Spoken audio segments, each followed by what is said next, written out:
Bwana Jamhuri ya Muungano wa Tanzania. Nina furaha kubwa Mheshimiwa mgeni rasmi na shukrani za dhati na fahari kukukaribisha katika hafla hii fupi ya uzinduzi wa bodi ya hospitali siku hii ya leo. Kwa niaba ya timu ya management ya hospitali, watumishi na utawala, na kwa jamii nzima ya wagonjwa ambao wanaitazama hospitali yetu kama kimbilio la uponyaji, tuna heshima kubwa kwa uwepo wenu hapa, na hasa uwepo wako Mheshimiwa Waziri kutufungulia bodi hii. Leo hii si tu mkusanyiko wa kisherehe, lakini inawakilisha muhimili wa msingi katika utawala wa hospitali yetu, tunapomkaribisha rasmi mwenyekiti wetu mpya na wajumbe wa bodi ya ushauri chini ya usimamizi wako wa moja kwa moja, Mheshimiwa Waziri. Niruhusu nitoe shukrani zangu za dhati kwako Mheshimiwa Waziri kwa uongozi uzima wa Wizara ya Afya. Uwepo wenu hapa leo katika ratiba yenu ngumu ya kitaifa ambayo tunajua mmebana na majukumu mengi, unasimama kama ushahidi usiopingika wa kujitolea kwenu thabiti katika uboreshaji na usimamizi wa hospitali za rufaa za mikoa, sio tu hapa Arusha lakini nchini pote. Tunakushukuru pia kwa namna ya kipekee mkuu wetu wa mkoa kwa msaada wake wa kiutendaji usiokwisha. Uhusiano wa karibu kati ya watumishi wa hospitali na uongozi wa mkoa na management ya usimamizi ya mkoa kwa masuala ya afya imekuwa ni nguzo muhimu sana katika mafanikio ya utoaji wa huduma katika hospitali ya rufaa ya mkoa wa Arusha. Na kwa mwenyekiti ambaye na wajumbe ambao wanaungana pamoja nasi, tunasema karibuni sana. Tumekuwa tukitazama siku hii kwa hamu kubwa, na majukumu yaliyo mbele yetu ni makubwa, zima ni nzito, lakini tunaangalia uzoefu wa kitaaluma uliotukuka ambao mnazo, sifa za kimaadili zisizo na waa na hazina kubwa ya utaalamu inayowakilishwa katika bodi hii mpya. Tumejaa ujasiri kamili. Mmekuja katika wakati muhimu wa kihistoria wa Mount Meru, na timu ya management iko tayari kabisa kuwapa uwazi, utii na ushirikiano mkubwa tunapotekeleza kwa pamoja sera za afya za taifa. Mheshimiwa Waziri, hospitali ya rufaa ya mkoa Mount Meru inashika nafasi ya kihistoria na kimkakati ya hali ya juu ndani ya mifumo ya afya ya kitaifa. Ilianzishwa takriban karne moja iliyopita ikihudumia majeruhi ya vita wa kwanza vya dunia, lakini hospitali hii imekuwa kwa kasi na kuwa muhimili mkuu wa matibabu kwa ukanda wa utalii wa kaskazini. Leo tunawajibika moja kwa moja kwa kutoa huduma za ngazi ya pili, yani secondary, na zile maalumu kwa idadi ya watu wa mkoa inayozidi milioni 2.3. Lakini zaidi ya hayo, kutokana na eneo letu la kijiografia na uwezo unaopanuka wa hospitali, tunapokea na kutibu mara kwa mara wagonjwa wa rufaa kutoka mikoa ya jirani ikiwepo Manyara, Kilimanjaro na Singida, pamoja na majeruhi wa dharura kutoka katika barabara zetu kuu za usafirishaji. Kwa sasa kituo chetu kinaendesha huduma kikiwa na uwezo rasmi wa vitanda takriban 450. Tunamudu idadi ya wagonjwa wa nje wanaofika kati ya 700 mpaka 1200, pamoja na wastani wa wagonjwa wanaolazwa ambao ni kati ya 200 hadi 300. Hospitali ina idara kamili za huduma za matibabu kuanzia tiba jumla, upasuaji wa jumla, magonjwa ya watoto na uzazi, hadi vitengo vinavyokuwa vya huduma maalum kama vile uangalizi wa kina wa watoto wachanga, yani neonatal ICU, uchunguzi wa saratani, upasuaji wa mifupa na huduma maalumu za mfumo wa mkojo, yani urology.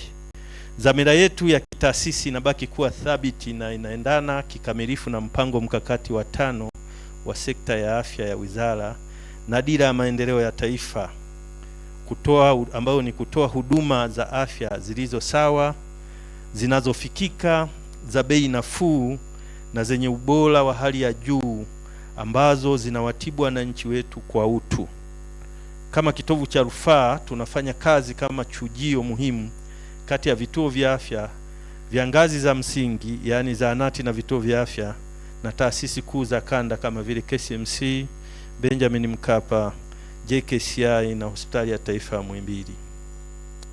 Mheshimiwa Waziri wa Afya, kwa kuzingatia agizo la wizara yako la kuhamia kwenye usimamizi wa kitaasisi unaozingatia matokeo na takwimu, timu ya management imejikita kikamilifu katika kufuatilia viashiria maalumu vya huduma na masuala ya kifedha ili kupima ufanisi wa mfumo wetu wa afya. Tunafurahi kuripoti maendeleo thabiti katika maeneo yetu makuu ya utendaji katika mwaka uliopita wa fedha. Mheshimiwa Waziri, takwimu zetu za huduma zinaonyesha ongezeko la takriban 22% la jumla ya wagonjwa wa nje, ikichangiwa kwa kiasi kikubwa na imani ya umma katika maabara zetu ambazo tumeziboresha na vitengo vyetu ikiwemo kitengo cha huduma za mionzi. Lakini muhimu zaidi, kupitia miongozo na maelekezo ya Wizara ya Afya juu ya huduma salama za uzazi, na tumefanikiwa kushusha uwiano wa vifo vya uzazi kutoka 32 kwa mwaka 2020-2021 hadi 11 kwa mwaka 2024-2025. Wakati tunasherehekea mwelekeo huu wa kushuka, lengo letu kuu la kitaasisi chini ya bodi mpya inabaki kuwa harakati za dhati za kufikia vifo sifuri vya uzazi vinavyoweza kuepukika. Katika upande wa fedha, utekelezaji wa mifumo ya serikali ya ukusanyaji mapato ya kielektroniki na uzibaji mkubwa wa mianya ya uvujaji umeleta matokeo makubwa sana. Mapato yetu ya ndani yameongezeka kutoka shilingi bilioni 2.8 kwa mwaka wa fedha 2020-2021 hadi kufikia shilingi bilioni 11.9 kwa mwaka wa fedha 2024-2025. Ukuaji huu wa kifedha umeiruhusu hospitali kununua dawa za dharura kwa uhuru, kufadhili matengenezo madogo ya miundombinu, kutoa posho za motisha kwa wafanyakazi wetu wanaofanya kazi ngumu. Hali ya kifedha ya Mount Meru ni thabiti, na kwa usimamizi wa kisheria wa bodi mpya tunatazamia uboreshaji mkubwa zaidi wa rasilimali. Tunamshukuru kwa dhati sana Mheshimiwa Rais wa Jamhuri ya Muungano wa Tanzania Dr. Samia Suluhu Hassan, ambaye kupitia wizara yako amefadhili miradi mikubwa ya miundombinu ambayo imebadilisha kabisa sura ya hospitali yetu. Katika kipindi cha miaka 4 iliyopita, miaka 4 hii tumeshuhudia mabadiliko ambayo hapo awali yalichukuliwa kama yasiyowezekana, hasa kwa kituo cha afya cha umma. Kwanza kabisa, ukamilishaji na uendeshaji wa jengo letu la kisasa la dharura emergency department unasimama kama taji la mafanikio yetu.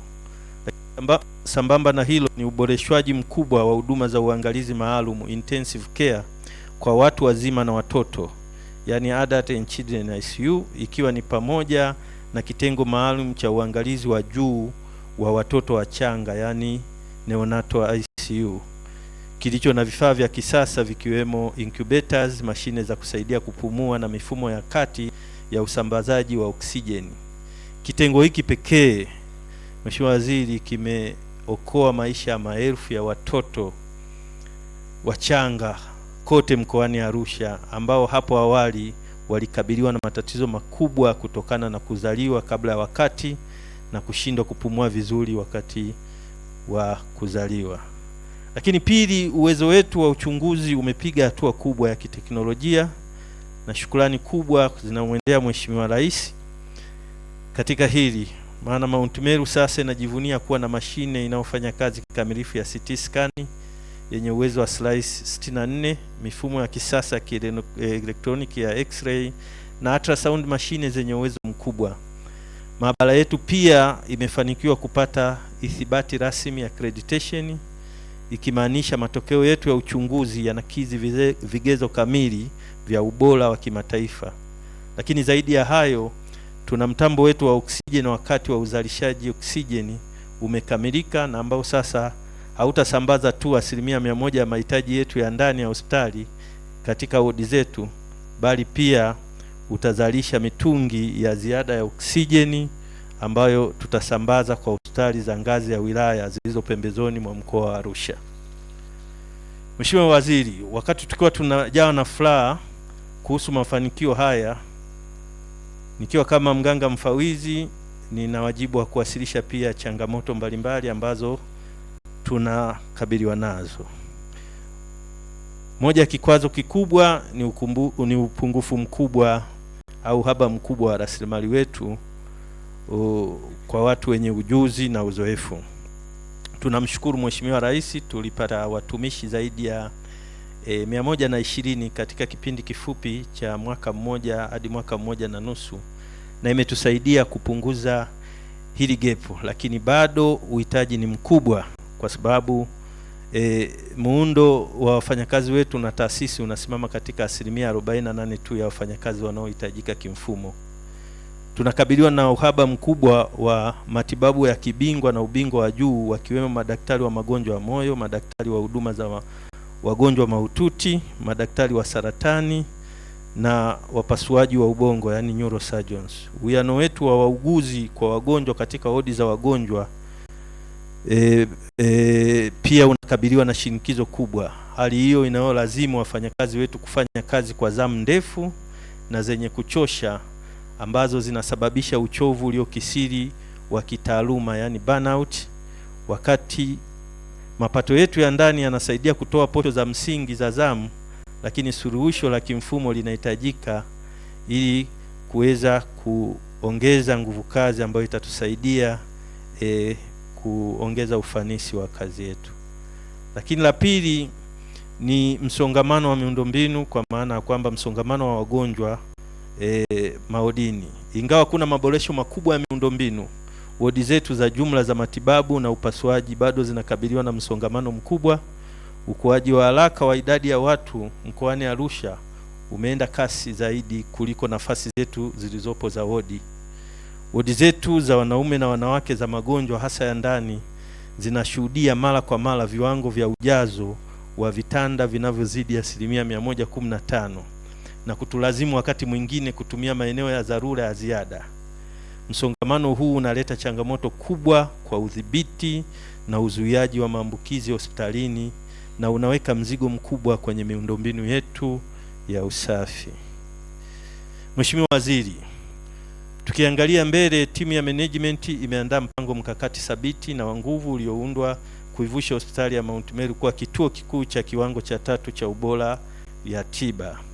Kwa mwongozo wa kimkakati, yani strategic plan, na usimamizi wa sera ya bodi yetu mpya itakaozinduliwa leo, mwelekeo wetu katika mzunguko wa miaka 2026 hadi 30 utajikita katika nguzo 3 za mabadiliko, ikiwepo upanuzi wa huduma za saratani kutokana na kuongezeko la mahitaji, lakini pili, kujikita zaidi katika kuwa na kituo ambacho kitajitegemea kikamilifu cha huduma za dharura na majeraha makubwa, yani Trauma and Emergency Medicine Center, kilicho na maeneo maalum ya uchunguzi na vyumba maalum vya upasuaji wa mifupa ili kupokea na kutibu mara moja majeruhi wa ajali za barabarani ambao imeongezeka kwa kasi na kusababisha changamoto kubwa kwa mkoa, lakini pia kwa taifa. Lakini tatu ni upanuzi wa afya ya kidijitali, yani tiba mtandao,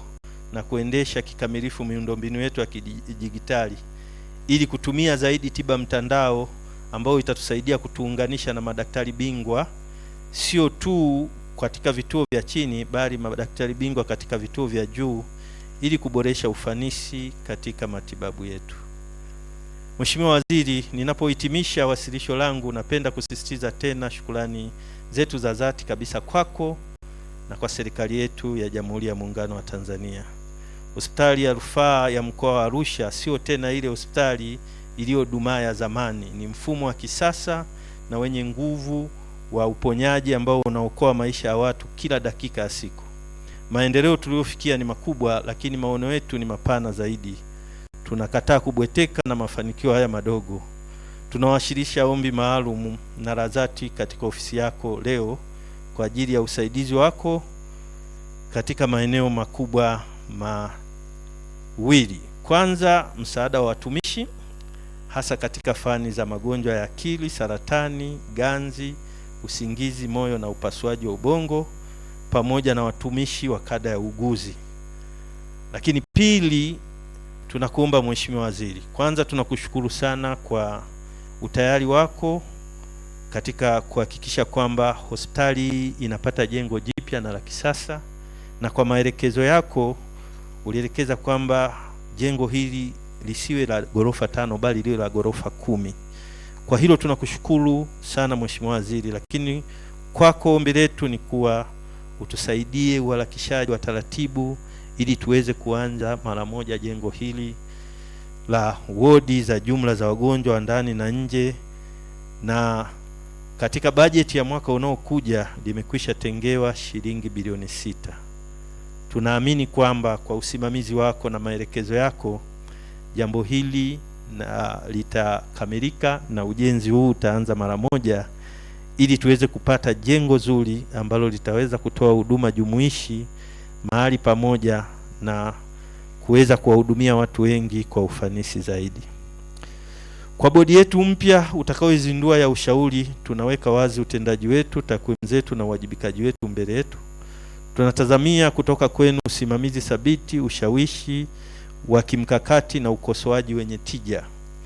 Pamoja kama safu moja inayojumuisha wizara, bodi na management, tutainua hospitali ya rufaa ya mkoa Mount Meru kuwa ngome isiyotikisika ya afya ya umma, fahari ya huduma na ubora wa kitaifa. Ninakushukuru sana Mheshimiwa Waziri na kuombea kwa Mwenyezi Mungu azidi kukujalia afya njema. Mungu ibariki Tanzania. Mungu ibariki bodi yetu mpya ya ushauri. Asanteni kwa kunisikiliza. Asante sana mganga mkuu mfawidhi wa hospitali yetu ya Mount Meru. Mheshimiwa mgeni rasmi, sasa tunaomba uridhie ili aje mwakilishi wa katibu mkuu aweze kuzungumzia tathmini ya mkakati wa sekta ya afya kabla ya kumkaribisha mkuu wa mkoa au mwakilishi wa mkuu wa mkoa aweze kukukaribisha utoe hotuba yako. Asante, karibu. Mheshimiwa Waziri wa Afya, Mheshimiwa mkuu wa wilaya kwa niaba ya mkuu wa mkoa, mwenyekiti wa bodi ya ushauri ya hospitali ya Mount Meru, mkurugenzi wa utawala Wizara ya Afya, mkurugenzi wengine ambao wameshiriki, mganga mkuu wa mkoa, mganga mfawidhi wa hospitali ya mkoa wa Mount Meru, wajumbe wa bodi, watumishi wenzangu, media iliyoko hapa, mabibi na mabwana, habari za jioni. Mheshimiwa Waziri, mimi jukumu langu hapa nimepewa la kuweza kuzungumzia kidogo utekelezaji wa mpango wa mkakati wa sekta ya afya, na hasa ndajikita kwa upande wa hospitali ya Mount Meru ambao leo umekuja kwa ajili ya shughuli hii. Lakini nianze tu kwamba kwa kushukuru wewe mwenyewe binafsi kwa kuweza kukubali mwaliko wa kuwa mgeni rasmi kuweza kuzindua bodi hii ya ushauri ya hospitali. Mheshimiwa Waziri, hospitali ya Mount Meru pamoja na kwamba tumesikia historia yake hapa kutoka kwa mganga mkuu, mganga mfawidhi wa hospitali, ni hospitali ambayo kwa sasa ina kasi kubwa sana ya ukuaji. Ukuaji wake kusema ukweli unalingana na mkoa wa Arusha. Inakuwa kwa kasi na huduma zake zinaonekana hata ukitembelea.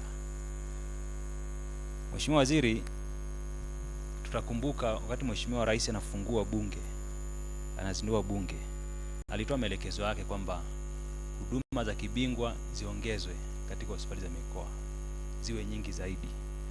Na Mheshimiwa Waziri, maelekezo hayo wizara yako iliyatekeleza kwa kubadilisha kwanza mwongozo uliokuwepo, ambapo awali hospitali za mikoa zilikuwa na jukumu la kutoa huduma muhimu za kibingwa za fani 8 na mwongozo ambao ulitengenezwa ambao sasa hivi unatumika ulipandisha kutoka huduma 8 na kufikia huduma 17. Lakini wakati wa kupandisha, tathmini iliyofanyika kabla ya kuanza huu mwongozo mpya kutokana na maelekezo ya Mheshimiwa Rais, hospitali ya Mount Meru ilishafikia malengo ya hizo huduma 8. Na ilikuwa ni miongoni mwa hospitali 2 pekee ambazo ziliweza kufikia malengo ya mwongozo huo. Kwa kweli juhudi hiyo ni ya kupongezwa. Lakini pia baada ya kuanzishwa huu mwongozo mpya ambao unazitaka hospitali za mikoa kutoa huduma za kibingwa katika fani 17, hospitali hii kwa sasa imefikia huduma 14 kati ya 17.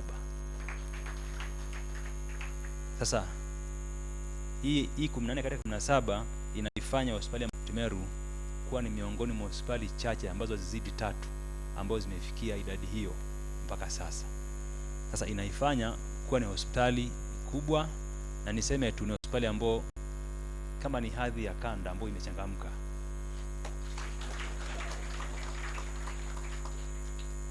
Mheshimiwa Waziri, zaidi ya hilo, ni hospitali ya kwanza kabisa ya mkoa ambayo imeanza kutoa huduma za saratani kwa kuwapa wagonjwa wa saratani dawa. Na huduma hizi kwa mara ya kwanza ndio zinaanza kutolewa kwenye hospitali za mikoa, na wenyewe tayari mwongozo umeanza nao vizuri, na tayari wana daktari pale, wana sehemu na kliniki wanatoa. Kwa sasa hivi kwa mkoa wa Arusha, mgonjwa kama ataanzishiwa huduma za radiation za mionzi, kwa mfano KCMC hawajaanza kutoa, sasa hivi wanapatia hizo huduma kutoka Ocean Road, Dar es Salaam. Sasa akishamaliza zile cycle, ataambiwa tu rudi nyumbani, utakuwa unapata huduma za dawa pale pale Mount Meru. Tofauti na zamani mpaka zile dawa ilikuwa inabidi arudi Ocean Road au aende KCMC. Sasa hii ni milestone kubwa sana kwa upande wa hospitali, lakini pia kwa Arusha. Na Mheshimiwa Waziri, huduma kama za saratani serikali imezianzisha kimkakati kwenye hospitali za mikoa kutokana na tatizo lilivyokuwa kubwa. Wagonjwa ni wengi, na kwa maana hiyo kwamba huduma hizi zitakuwa zipatikane kwa wingi sana, na serikali imeanza hospitali za mikoa, lakini pengine baada ya miaka kadhaa, baada ya hospitali za mikoa kuwa ziko vizuri, basi huduma hizi zitaanza kushushwa chini baada pia wataalamu kupatikana. Mheshimiwa Waziri, hiyo tu haitoshi. Idadi ya mabingwa kwenye hospitali hii ni wengi kwa kulinganisha na hospitali zingine, na kimsingi kwa sasa tukiangalia kwa mahitaji yaliyopo, tunaweza tukasema kwamba wanatosheleza, endapo pia tukizingatia taratibu za rufaa za wagonjwa ambao wanapaswa kupewa huduma za kibingwa, kwa sababu wagonjwa wanaohudumiwa pale sasa hivi sio kwamba wote wanahitaji huduma za kibingwa. Kwa hiyo tukiimarisha pia kwenye ngazi ya afya msingi, wagonjwa ambao watakuwa wanakwenda pale hospitali ya Mount Meru kupata huduma za kibingwa, kwa mabingwa waliopo wanatosheleza kwa kipindi hiki. Vivyo hivyo mkoa wa Arusha tunafahamu kama ni mkoa wa kitalii, na tunapata wageni hapa kutoka nchi mbalimbali. Huduma hizi zimekuwa bora, lakini pia zinaenda sambamba na wageni, nature wageni ambao wanakuja mkoa huu ambao watazifikia kirahisi, lakini pia tunaweza kuendelea kuwavutia wageni wanaokuja hapa kwa sababu huduma zetu ni za uhakika. Mheshimiwa Waziri, ukuaji huu wa hospitali lazima pia utakuwa na mahitaji yake. Mahitaji yake na mahitaji mengine ni makubwa. Na hitaji la kwanza ambalo Mheshimiwa Waziri unalifanya leo hapa ni kuhusiana na utawala bora. Utawala bora kwenye sekta ya afya na utawala bora kwenye huduma za tiba. Sasa Mheshimiwa Waziri, leo hapa upo kwa ajili ya kuzindua bodi ya ushauri ya hospitali, ambao kimsingi ili ni swala la kushughulikia utawala bora katika mfumo wa hospitali ili kuwezesha sasa zile huduma ziweze kupatikana kirahisi na wananchi waweze kufurahia. Sasa nguzo ya utawala bora katika mfumo wa afya na mfumo wa hospitali una nguzo nyingi. Nguzo ziko 7, lakini nguzo ya utawala bora ni muhimu sana ili kuziwezesha nguzo zingine kuweza kusimama na kufanya vizuri. Bila utawala bora, bidhaa za afya, hizi dawa, vifaa tiba na kadhalika, vitakuwa vinaleta changamoto. Kutakuwa kuna upotevu wa dawa, mashine zitakuwa zinaharibika mara kwa mara, kutakuwa kuna out of stock nyingi. Kwa ili nguzo hii iweze kufanya kazi vizuri, inahitaji utawala bora ulio imara ili kuisimamia vizuri. Lakini pia kuna swala mifumo. Sasa hivi tunazungumzia mifumo ya kidigitali ambayo inawezesha kupunguza foleni za wagonjwa. Inahitaji usimamizi, inahitaji uwazi. Kwa utawala bora unaingia kuweza kushikilia nguzo hii ili iweze kufanya kazi vizuri.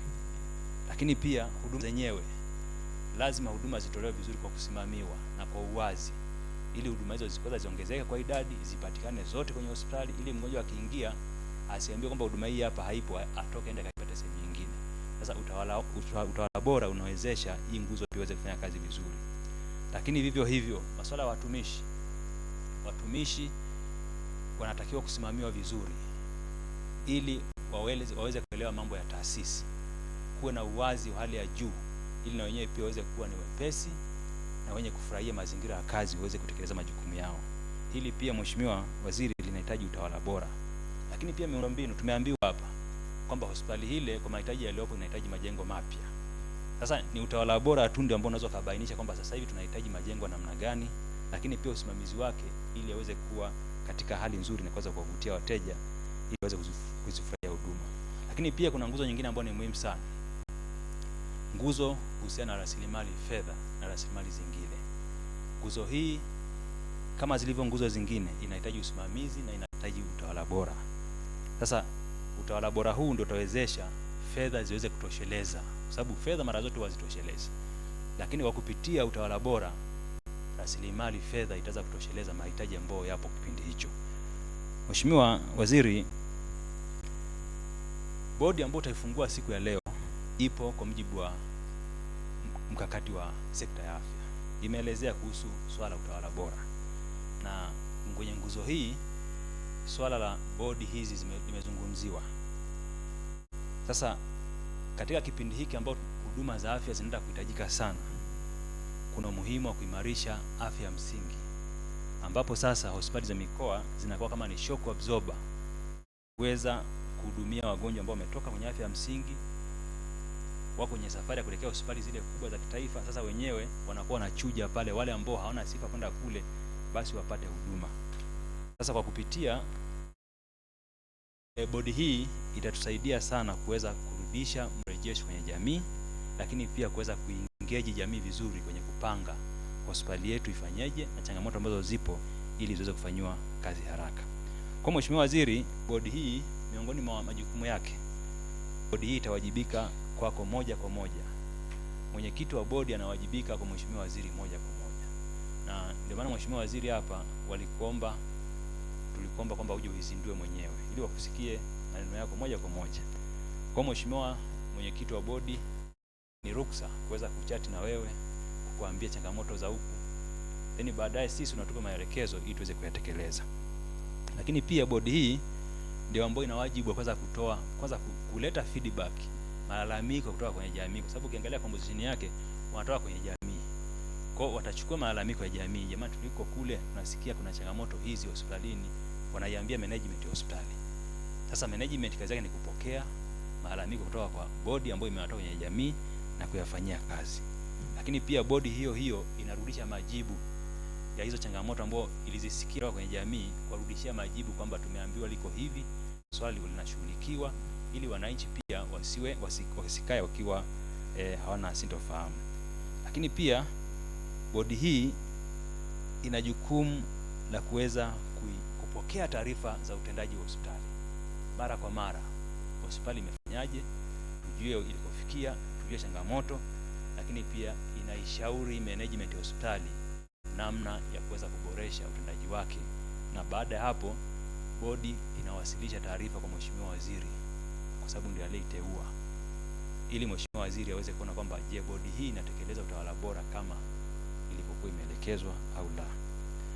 Mwisho Mheshimiwa Waziri, mimi niombe tu kwa kifupi niweze kusema kwamba hospitali hii ya Mount Meru kwa mtazamo wa tathmini ya mkakati wa Wizara ya Afya ni miongoni mwa hospitali ambazo zinaonekana kuwa na future nzuri, kwa sababu uwezo kasikia watumishi wanataka wahame, hiyo kitu haipo kulinganisha maeneo mengine.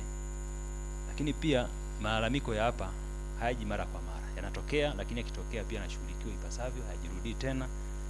Kwa maana hiyo ukiangalia pia kuhusu mapato yanazidi kuongezeka, na tunajua utalii, kwa kama mapato yanaongezeka kwamba wateja pia wanawavutia, wanazidi kulipia. Kwa ujumla kwamba future hospitali iko very green, na tunaamini kwa sababu ya utawala bora ambao utaanza leo baada ya kuzindua bodi hii, basi tutarajie kuwa na hospitali ya mfano ya ngazi ya mkoa, ambao pia pengine wizara kama utakavyotoa maelekezo yako itazidi kuleta zaidi resource ili wapate miundombinu mingine mizuri kama walivyoomba, lakini pia kuweza kuendelea kuimarisha zaidi huduma ambazo zitaendelea kuzitoa. Mheshimiwa Waziri, naomba kuwasilisha. Asante. Asante sana mwakilishi wa katibu mkuu. DCS wetu Dr. Njembea ametoa preamble nzuri sana. Mheshimiwa Waziri, mgeni rasmi, nilikuwa namwangalia mkurugenzi wa utawala wa wizara yako, alikuwa na nodi kila anapofanya, lakini na mimi tu naomba kwa ridha yako Mheshimiwa Waziri niongezee moja tu kuhusiana na hospitali yetu hii ambayo ni fanikio kubwa sana. Hospitali hii ndio hospitali ya kwanza Tanzania ambapo program ya Ongea na Waziri ilizinduliwa hapa. Lakini tu sio hiyo, huo ni ubunifu mkubwa ambao umefanya Mheshimiwa Waziri, ambao ni platform ambayo watu wanaweza sasa kuingia na kujadiliana moja kwa moja na waziri au na serikali na kutatua matatizo yao. Mheshimiwa Waziri, usipoteze muda, naomba sasa uridhie tumkaribishe mkuu wa mkoa ambaye ni mwakilishi wa mkuu wa mkoa Mheshimiwa DC ili aweze kuja kuongea machache na kukaribisha. Asante sana.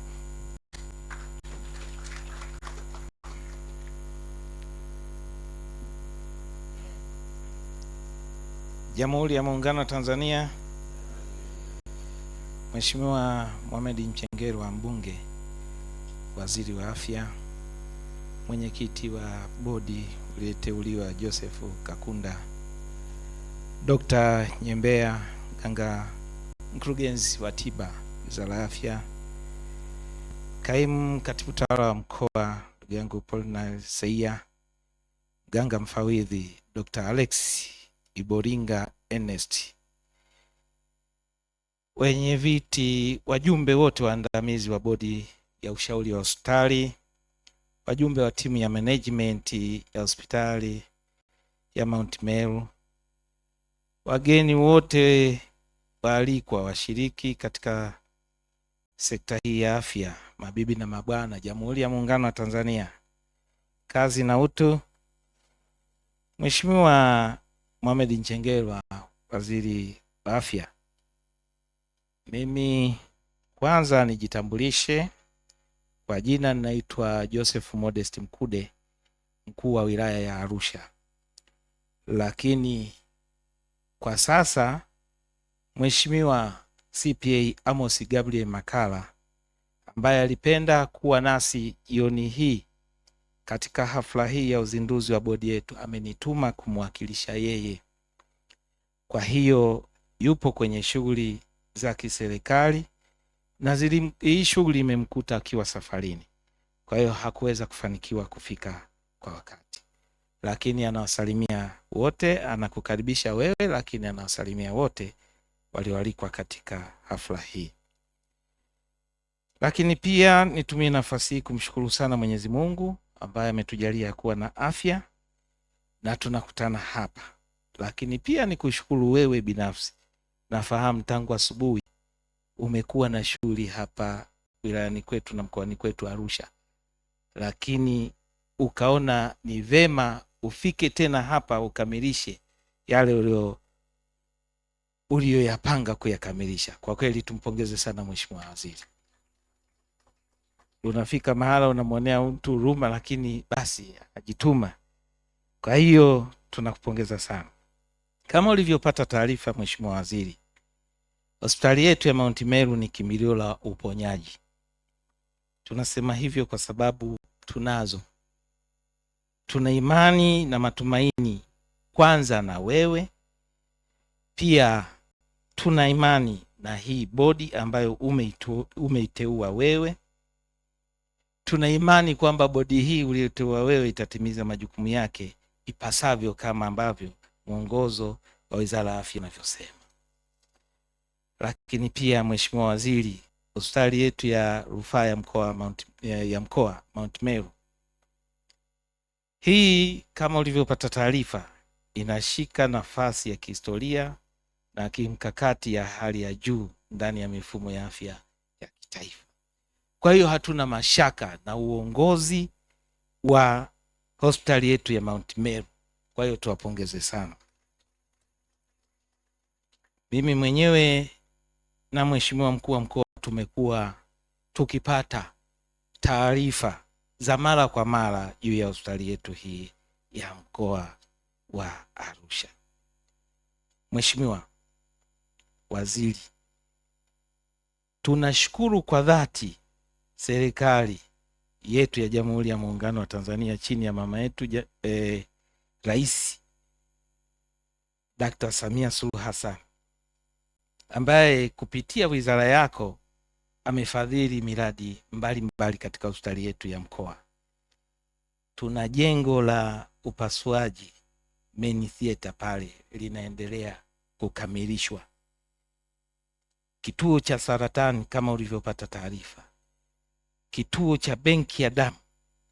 Ukarabati mkubwa unaofanyika pale, Mheshimiwa Waziri, ingawa we ni mwenyeji, lakini sisi tunaoishi kila siku tunashuhudia ni mambo ya ajabu na ya kushangaza na ya kupongezwa sana, wewe pamoja na Mheshimiwa Rais. Hongereni sana. Kwa kweli tunawapongeza sana sana katika jitihada zenu mnazozifanya. Mheshimiwa Waziri, umesikia changamoto mbalimbali zinazotukabili. Pale penye maendeleo hapakosi changamoto, lakini umesikia swala zima ukielezwa la utawala bora. Lakini mimi sina mashaka na wewe umekuwa mwalimu wa utawala bora. Hapa punde mwaka huu umefika pale, umetufundisha mengi sana, na mimi kila nikijaribu kutumia modo yako namna ambavyo tunaweza tukafuatilia matatizo na changamoto za wananchi, nimekuwa nikifanikiwa kupitia mbinu ambazo umenipa wewe. Kwa hiyo ni jambo ambalo tunaweza tukalifanya vizuri, lakini bali sio mwisho. Leo tunaona umetuteulia bodi hii ya ushauri, itaendelea kutushauri vizuri swala zima la utawala bora pale hospitali yetu, na tunazidi kuboreka, kwa sababu kama binadamu hatutakosa mapungufu. Lakini tangu umefika wewe wakati ule, nakwambia kwa dhati kabisa, zile kero za wananchi kupiga moja kwa moja kwa mkuu wa wilaya, kwa mkuu wa mkoa, zimepungua sana, Mheshimiwa Waziri. Na pale ambapo inapatikana kero hiyo, Dr. Alex anafaa, angepata nafasi angekueleza. Usiku saa 8 saa ngapi, Dr. Alex akipigiwa simu yangu anashughulikia kwa wakati. Kwa hiyo tunawapongeza sana. Hivyo basi, baada ya kusema hayo machache, kwa niaba ya Mheshimiwa mkuu wa mkoa Amos CPA Gabriel Makala, sasa nitumie nafasi hii kukukaribisha uzindue bodi yetu ya ushauri katika hospitali yetu ya mkoa wa Arusha. Karibu sana. Asante sana mkuu wa mkoa. Mkuu wa mkoa nichomekee tu moja. Mheshimiwa Waziri alianza kuwa waziri wa ofisi ya Rais utumishi. Asante. Karibu sana. Tukae.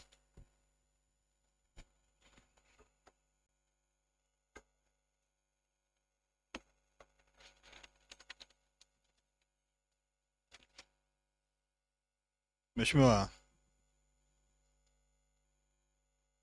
mtani wangu na jirani yangu Bwana Mkude, mkuu wa wilaya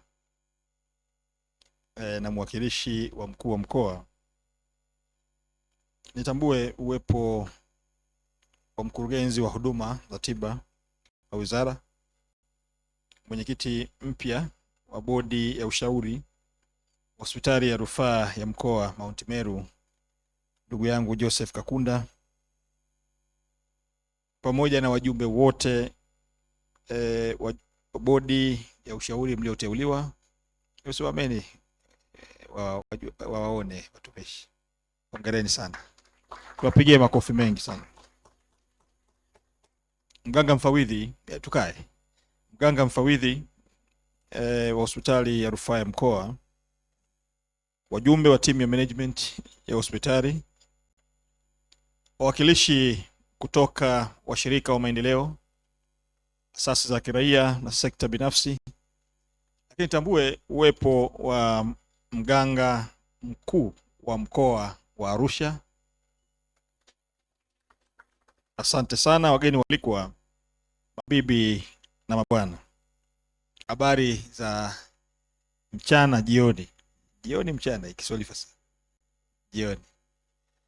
Haimshavuka saa 9 ingekuwa jioni. Mwenyekiti, leo nilitamani nizungumze mambo mengi sana, lakini afya yangu imetetereka kidogo.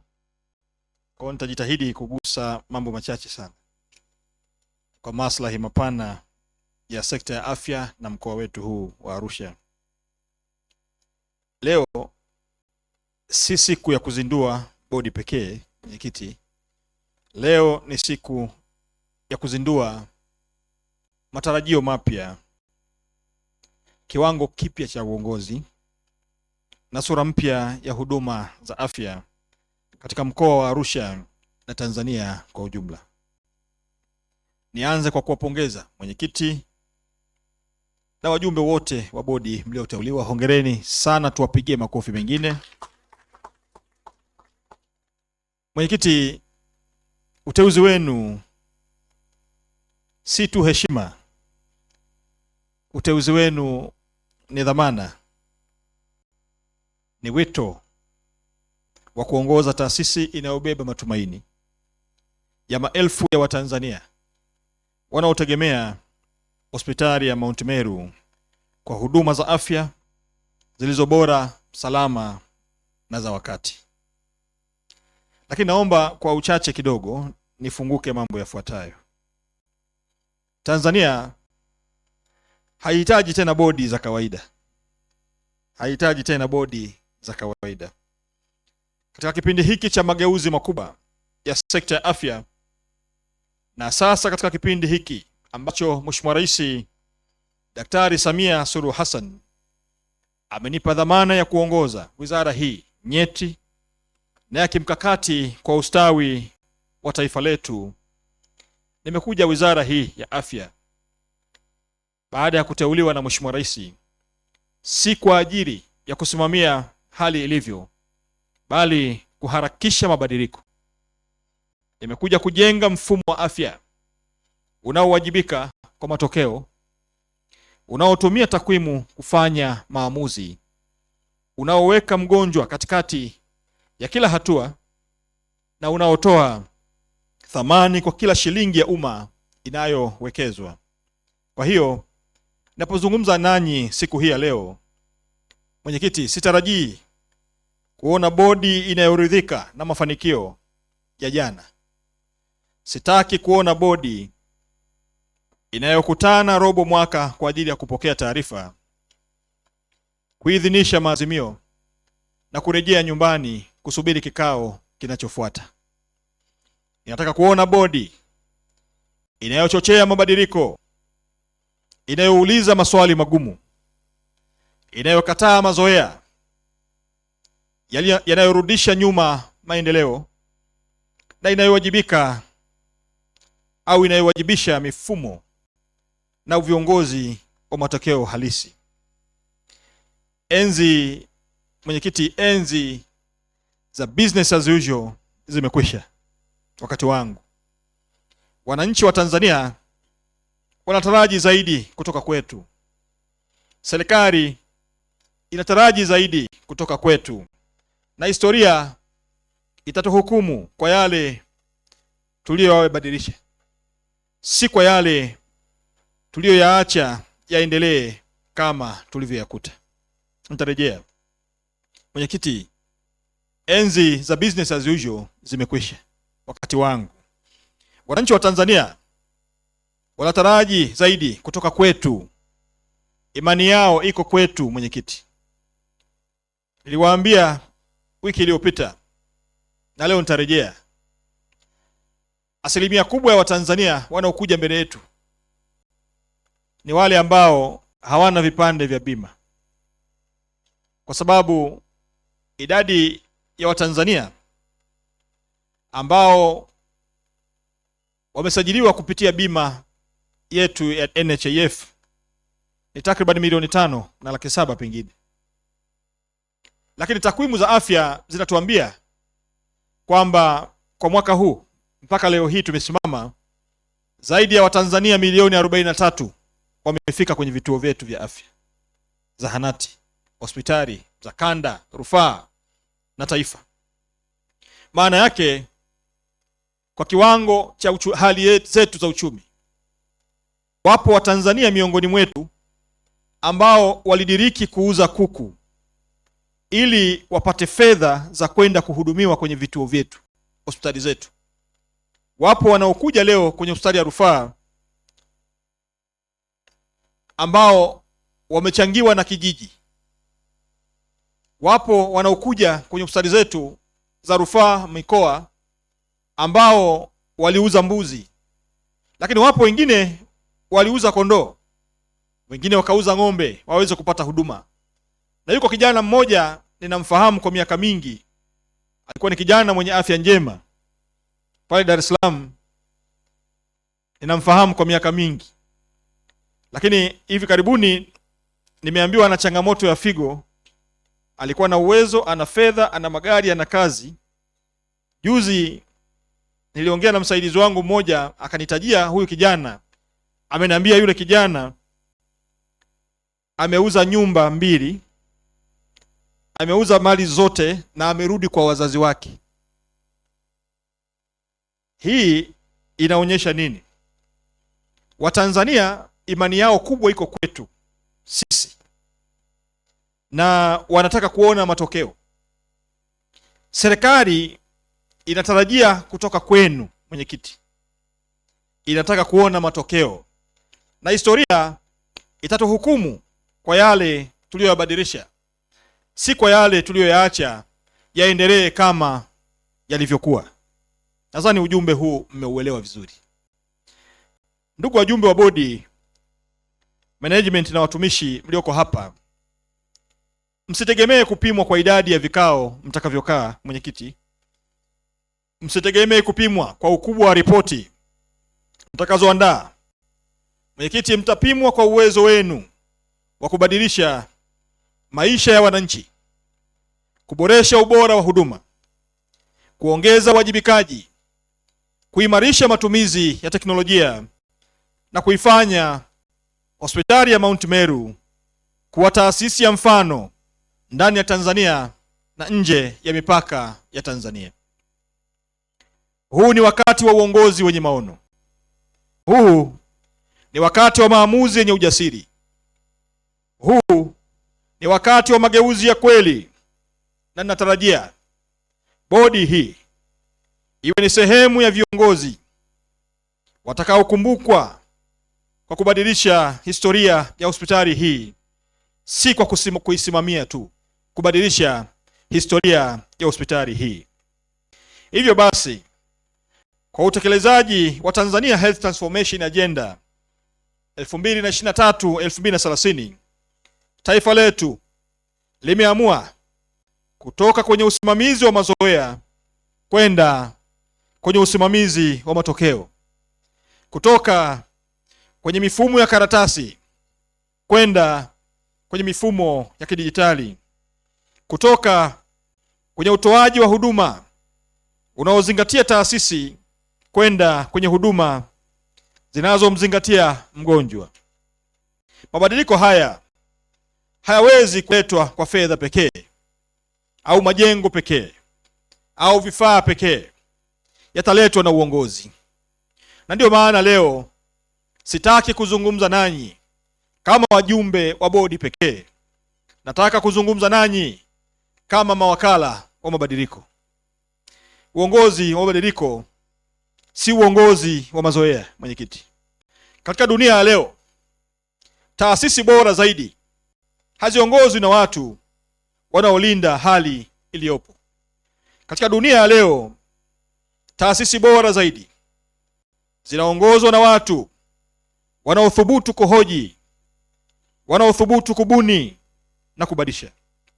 Ninawataka muwe ni bodi inayotumia falsafa ya transformation leadership, bodi inayouliza kwa nini hali hii ipo? Kwa nini tusifanye vizuri zaidi?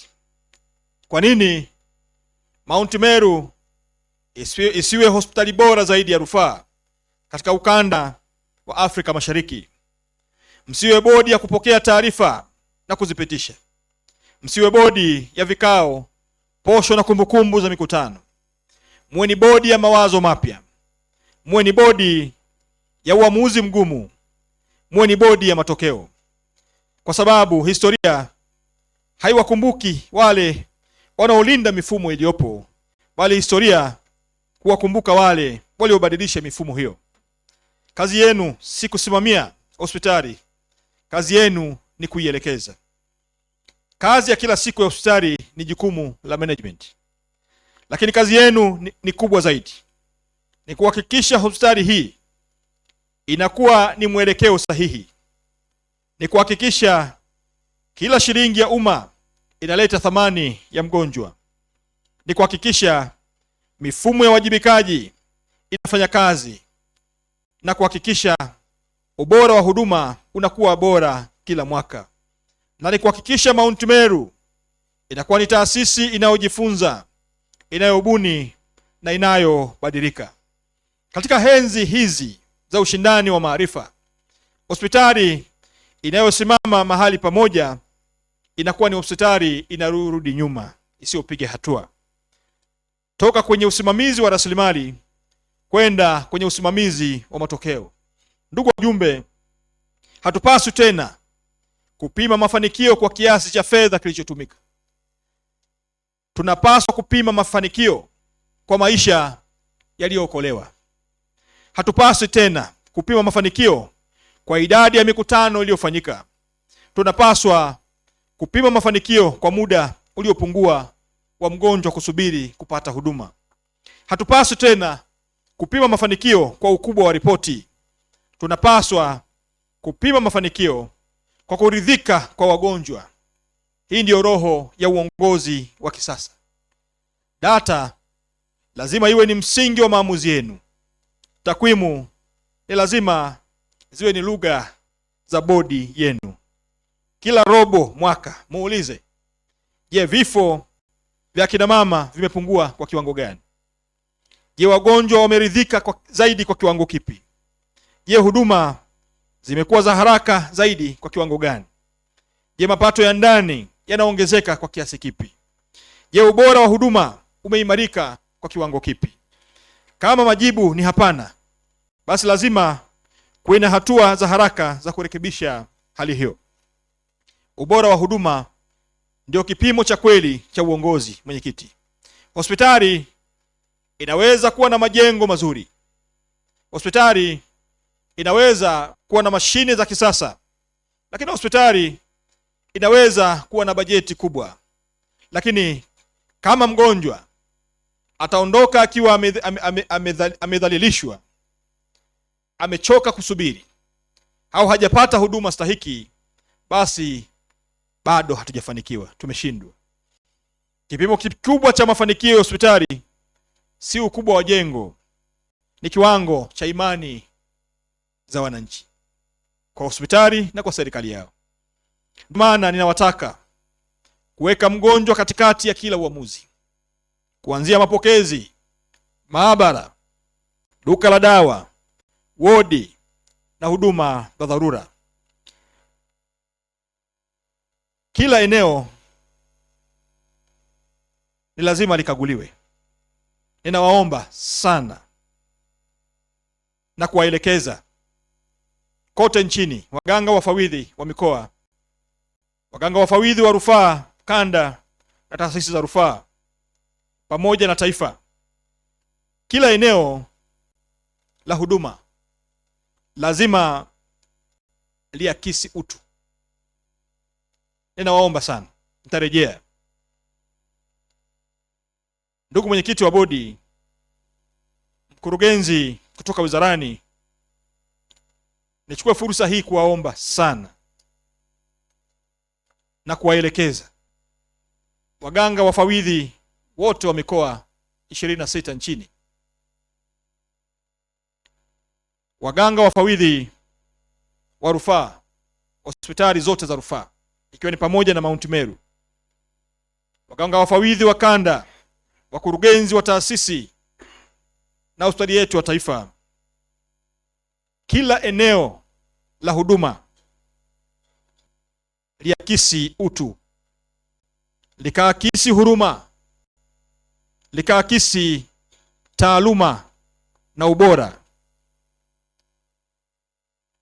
Wananchi wasikumbuke tu matibabu waliopata, bali wananchi wakumbuke namna wanavyoheshimiwa katika vituo vyetu, hospitali zetu, kuanzia zahanati, vituo vya afya, hospitali za halmashauri, wilaya, mikoa, rufaa, kanda, taasisi na taifa.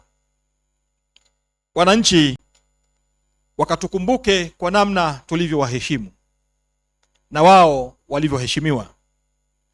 Lakini mwenyekiti, niwakumbushe pia, katika dunia ya leo mageuzi ya afya yanaongozwa na teknolojia, kwa sababu teknolojia si chaguo tena, ni sharti. Ninataka kuona hospitali ya Mount Meru ikiongoza matumizi ya mifumo ya kidijitali. Tunapaswa kuhamia kwenye huduma zinazotumia taarifa kwa wakati halisi. Tunapaswa kuimarisha telemedicine. Tunapaswa kutumia mifumo ya kidijitali katika usimamizi wa fedha, dawa, vifaa na huduma za wagonjwa. Hospitali ya karne ya 21 haiwezi kuendeshwa kwa mifumo ya karne iliyopita. Ujasiri wa kujenga ushirikiano mpya. Arusha, mwenyekiti, ni kitovu cha biashara. Arusha ni kitovu cha utalii, diplomasia na uwekezaji. Fursa lazima zigeuzwe kuwa ni rasilimali za kuboresha afya. Ninawataka mjenge ushirikiano wa kimkakati na sekta binafsi, taasisi za elimu ya juu, washirika wa maendeleo na taasisi za utafiti. Bodi yenye maono haitasubiri misaada, itaifuata, itaivutia na itatumia kwa manufaa ya wananchi. Mwenyekiti, uongozi wenu utaonekana kwenye maisha ya wananchi. Nimalizie, ndugu wajumbe, mama anayefika hospitalini usiku akiwa kwenye uchungu wa uzazi hajui jina la mwenyekiti wa bodi. Mtoto anayehitaji huduma ya dharura hajui idadi ya vikao mlivyofanya. Mzee anayesubiri tiba hajui bajeti mlizopitisha. Lakini maisha yao yataathiriwa moja kwa moja na maamuzi mnayoyafanya. Ndiyo maana uongozi wenu una thamani kubwa. Kila uamuzi mnaofanya unaweza kuokoa maisha. Kila ubunifu mtakaokwenda kuuanzisha unaweza kuboresha huduma. Kila mfumo mtakaokwenda kuimarisha unaweza kurejesha matumaini ya wananchi katika mioyo ya wananchi wetu. Ninawasihi msikubali kuwa wasimamizi wa hali ilivyo. Kuweni viongozi wa mabadiliko. Msimamie taasisi hii iende ikaimarike zaidi. Mkurugenzi anafanya kazi kubwa sana, ameibadilisha taasisi hii, na lazima niseme, pamoja na kwamba ilikuwa ni siri, lazima niseme, mwenyekiti, nilikusudia mkurugenzi huyu kumtafutia nafasi pale wizarani kwa sababu ya kazi kubwa anayoifanya. Nilikusudia, lakini nikawaza sana, huku tuna AFCON ambayo itategemea sana uimara wetu katika sekta ya afya, hasa kwa mkoa huu wa Arusha ambapo baadhi ya michezo itafanyika. Tukawaza sana kuhusu mabadiliko makubwa yanayokuja katika sekta ya afya ambayo yatahitaji mtu mwenye msimamo, mtu makini, mzalendo na mchapakazi. Lakini tukawaza sana maelekezo yangu ya ujenzi wa majengo mapya katika eneo la Mount Meru tukasema tumwache kwanza aendelee kusimamia kazi hapa Mount Meru.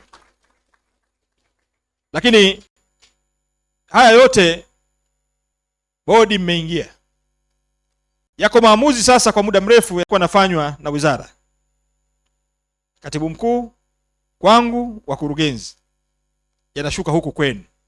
Sasa bodi mtakwenda kusimama kuhakikisha maamuzi yote sasa yanafanyika kwa maelekezo yenu bodi.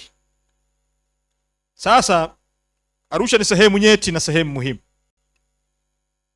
Kwa mabadiliko ambayo tayari yanaendelea kufanywa na mkurugenzi, au tunahitaji cheo chako, mganga mfawidhi wa rufaa, ni dhahiri anahitaji sana kusaidiwa katika maamuzi ya kupiga hatua zaidi. Amefanya kazi nzuri na tunaona mwitikio wa wananchi kuhudumiwa katika hospitali hii, na mimi nimeridhika sana na utendaji wake sana,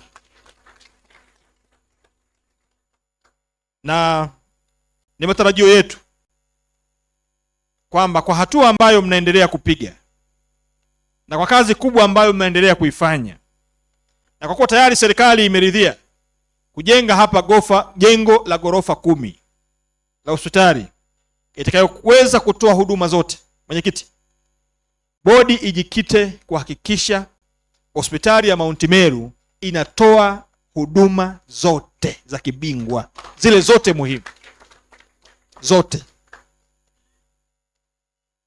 Kwa hiyo mjipange vizuri, na kwa kuwa tunataka kwenda huko, na nimeona kwamba katika hospitali zile za rufaa za mkoa, Mount Meru ndio ya kwanza kuleta baadhi ya huduma za kibingwa.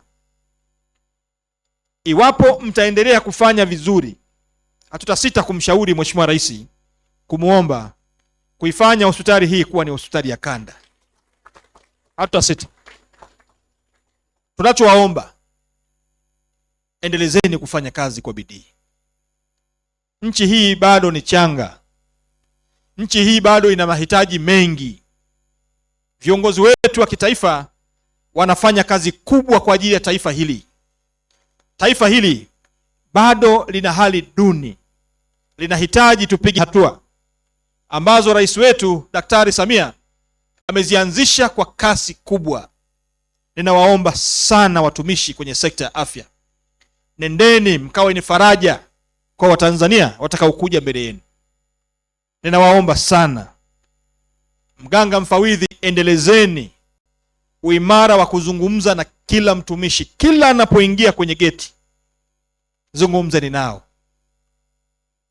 Kama kuna yule mwenye stress za nyumbani, muombeni aziache getini.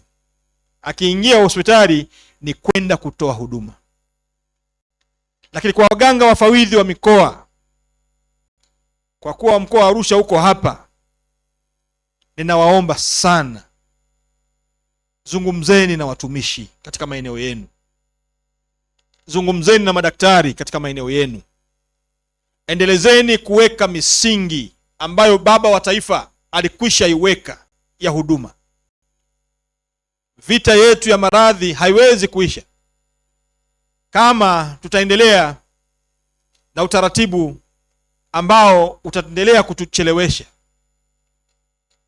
Tunapaswa kuzingatia misingi yetu, na misingi hii tunaweza kuiboresha zaidi kwa kufanya kazi kwa bidii.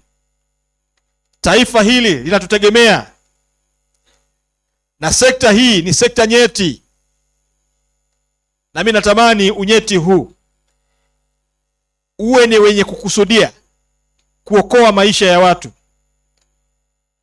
ya watu wa kawaida wanaokuja mbele yetu. Tukumbuke misingi ya baba wa taifa ya vita dhidi ya maadui watatu: vita dhidi ya maradhi, umaskini. Kwenye umaskini maradhi yanarudi pale pale, na leo kuna vita nyingine ambayo pengine baba wa taifa hakuiona wakati ule, vita dhidi ya ajira.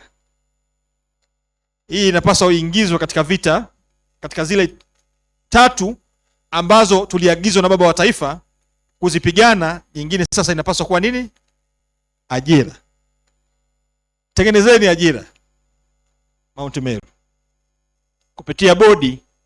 Wekeni utaratibu ambao utawafanya ninyi kuajiri ninyi wenyewe kwa utaratibu mtakaoweka. Tumieni wadau wa maendeleo, kusanyeni, zibeni mianya yoyote inayoweza kuleta upotevu wa fedha, ili fedha kidogo itakayopatikana, watafuteni madaktari wazuri ambao hawana ajira, wapeni nafasi, msisubiri serikali. Na hili kila mmoja anaweza kulifanya kama tukijipanga vizuri, na kama tukiamua tukiliweka hili katika vita ambayo tunapaswa kuipigana. Sasa hii ni nyongeza ya vita ambayo Dr. Samia anapigana nayo. Baba wa taifa aliishia 3. Dr. Samia anazo ngapi? 4. Ajira. Na ndio maana alipoingia akaanzisha wizara ya vijana kwa ajili ya kwenda kusimamia nini? Ajira, na kuhakikisha kila mmoja wetu anajipanga ubunifu wa ajira. Na ninyi mnaweza kulifanya hivi, waganga wa mikoa, wafawidhi kwenye vituo vya afya, kwenye zahanati. Wekeni utaratibu ambao utawawezesha wataalamu waliosoma, kama ni wafamasia, kama ni madaktari, kama ni madaktari bingwa, kama ni wahudumu katika sekta, katika maeneo mbalimbali, walinzi kwenye hospitali zetu, na wale kila mmoja ambao ni chain katika sekta ya afya ya huduma inayochangia mgonjwa anapoingia mpaka anapotoka akaridhika. Wekeni utaratibu, na hili linawezekana tukiamua kuliandika na tukasema hii ni vita tunayopaswa kupigana, vita ya umaskini, maradhi, ujinga, na vita ya ajira, tunahitaji ukosefu wa ajira. Tukaitumia hiyo kama fursa, tunaweza kujikwamua kama taifa.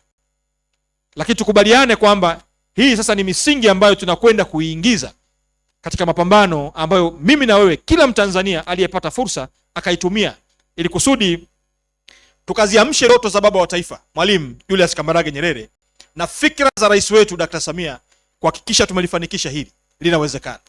Kwa hiyo maoni yangu na maelekezo yangu ni kuzingatia misingi hii 4, na pengine tunapokutana, kwa kuwa tumekwisha jiwekea malengo ya kukutana kila mwisho wa mwaka, na mkurugenzi mwanze kuliratibu, ni lazima kila mwisho wa mwaka tuamue kama tunakutana Arusha, watumishi kwenye sekta ya afya, kama ni Arusha au kama ni Dar es Salaam, tukutane, tuzungumze, tukumbushane, lakini tupongezane kwa wale watakaofanya vizuri kwenye maeneo mbalimbali, kwa kutoa vyeti na kwa kutoa fedha taslimu za kuwapongeza ili kuwatia moyo. Wako watendaji wazuri wanafanya kazi nzuri, wako madaktari wazuri wanafanya kazi nzuri, lakini hatuwapongezi. Watu wanakesha usiku na mchana katika sekta ambayo nimebahatika kuihudumia. Ni sekta hii. Hii ni sekta ya heshima sana, ya heshima kweli kweli. Ni sekta ya wasomi kweli kweli. Mimi na mwenzangu hapa tumesoma, na sisi tunajiita wasomi, land brother. Kama mwanamke tunaitana land sister wanasheria. Lakini ukweli ni kwamba wasomi wako hapa. Unamkuta mwanasheria moja, lakini anakuambia ni msomi. Lakini kwa madaktari hapa wana ma-PhD. Tena wengi kweli kweli. Nadhani kundi la wataalamu wenye PhD nyingi ni madaktari nchini. Hii naisema wazi, wala siogopi. Nchini. Na kwa sababu baba wa taifa alikwisha tuambia ziko sekta ambazo si kila Mtanzania atazifanya. Sio kila Mtanzania atafanya. Ziko sekta maalum. Sekta za huduma. Na sekta hii ni moja ya sekta hizo. Afya, elimu. daktari ana PhD. Ingelikuwa sisi wanasheria saa 12 au saa 3 usiku, saa 4 anajifunika shuka amepumzika, lakini utamkuta wodini mpaka asubuhi. Wako wengine huwa najiuliza wanapumzika saa ngapi. Mimi wanachelewa kulala kidogo, mwenyekiti, kwa sababu nafuatilia kile kinachoendelea katika sekta hii mpaka saa 9 usiku kila siku. Kuna mtu na chati naye mpaka saa 9 yuko kazini, saa 12, saa 1 yuko kazini. Huwa najiuliza huyu analala saa ngapi? Kwa mfano, ukipiga saa 6 usiku Kisengi utamkuta yuko wodini, ndo anakwenda kufanya upasuaji. Asubuhi anakwenda kufundisha. Sasa jiuliza huyu bwana anapumzika saa ngapi? Lakini sio Kisengi peke yake, wako wengi ambao wengine sijawafikia, lakini wako wengi nchi nzima. Ukija hapa Arusha, kwa sababu vifo vya mama na mtoto vimepungua Arusha, ina maana watu wanafanya kazi usiku na mchana. Ukienda Morogoro, vifo vya mama na mtoto vimepungua kwa kiwango kikubwa, ina maana watu wanafanya kazi usiku na mchana, hawapumziki. Hasa sekta hizi zinahitaji wito, si sekta ambayo kila mtu anaweza kuwa daktari. Si kweli, si kweli. Na mimi ningetamani kizazi hiki kila mmoja angekuwa mwanasayansi. Kizazi hiki cha leo kila mmoja, hata kama kufuta sekta nyingine, kufuta masomo ya arts, watu wote wawe wanasayansi. Ingewezekana. Kama ingelikuwa inawezekana tungelifanya hivyo.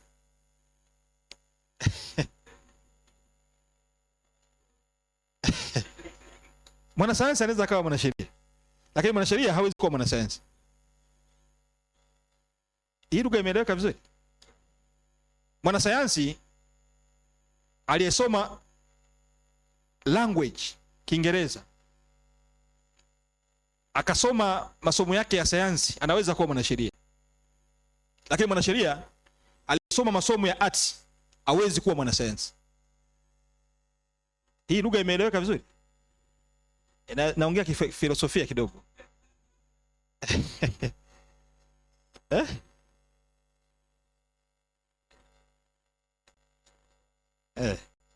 Lakini mwanasheria, daktari anaweza akaomba kwenda kusomea sheria, lakini ukiwa umesoma arts hauwezi kuwa na vigezo vya kwenda kusoma science kama haukuwa na msingi kwenye masomo ya science. Nazungumzia physics, chemistry, biology na masomo mengine ya science. Hii lugha imeeleweka vizuri? Lakini simaanishi kudharau maeneo mengine. Msingi wangu ni kwamba taifa hili linawahitaji wanasayansi wengi sana kuliko field nyingine, kwa sababu tukiwapata madaktari wengi, madaktari hawa wanafundishwa uzalendo, wanafundishwa kuokoa maisha. Huu ni uzalendo wa hali ya juu. Wanafundishwa utu, wanafundishwa kutomwacha mgonjwa anakufa, kumhudumia kwanza. Na huu ndio msingi ambao tumeurithi, huu ndio msingi ambao tumeachiwa. Kwa mimi ningetamani Watanzania wengi wasome masomo ya sayansi, hasa udaktari. Ningetamani sana, na nimeuona utamu wa field hii, na niseme nimeanza kufanya PhD inayohusu mambo haya. Japokuwa sio kuwa daktari, lakini PhD inayohusu mambo ya afya kwenye engo yangu ya sheria kabisa, kwa sababu nimeona kuna mambo mazuri sana. Nimeuona wito wa kujitolea kwa kizazi cha leo. Ukiwaona hawa waganga wafawidhi wa mikoa, madaktari bingwa bobezi, wapo wanafanya kazi ya kizalendo kwa nchi hii, wapo nchini, lazima tuwapongeze sana madaktari wote nchini. Nataka niwaambie, Hawa madaktari bingwa bobezi wanatakiwa sana mataifa mengine. Leo hii huyu bwana hapa leo tukimwambia, tukimzingua kidogo, anapata kazi popote duniani, popote popote, tena kwa kiwango kikubwa cha mshahara kikubwa. Nimekwenda kule Geneva wiki iliyopita, wiki kama 2 zimepita. Nimejionea Watanzania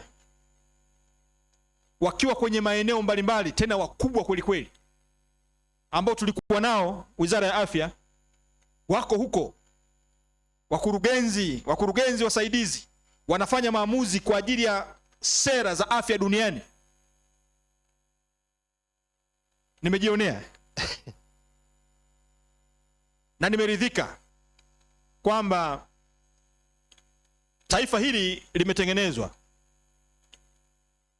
na msingi ambao waasisi wa taifa hili wameujenga kwa taifa hili ni vigumu kubomoka, kwa sababu nimeona uzalendo wao kwa nchi yao.